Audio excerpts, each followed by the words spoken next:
So you've finished making your kit set timber bed. This is what I'm sitting in right now, and all the steps are done except for the horizontal brace here across the middle, and we're going to do that at the end of our conversion process once we've got the liner in, and we don't have to fight with those two things together.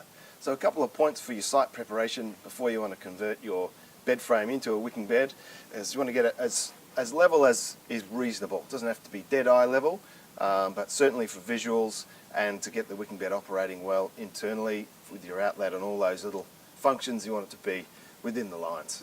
You also want to smooth out the inside of the bed and look for any rocks or anything sharp that's in the bottom.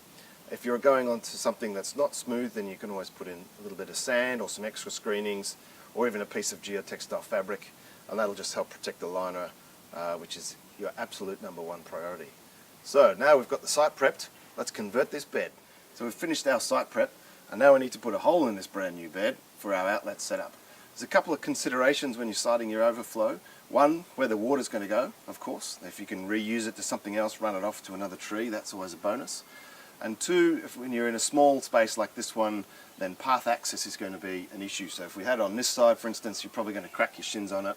Similarly on the end when we're accessing between two beds, so we've chosen this side for this bed. Now if you take the nut off your tank valve, that's going to act as a good template, and you get your tape measure, and we want to go about 5 centimeters off the bottom, so I'm just going to mark that in here.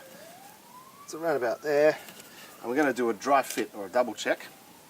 So you take your nut and just center it over your spot and make sure it's not too close to the bottom, because inside the bed frame the liner's going to come down and curve like this, and we don't want to be trying to put this nut onto a curved surface. It wants to be nice and flat, so that's why we site it just a little bit higher up. Once you've got your mark in there, that's in place, you drill with your wood bore or your hole saw, center it of course on your hole, and away you go.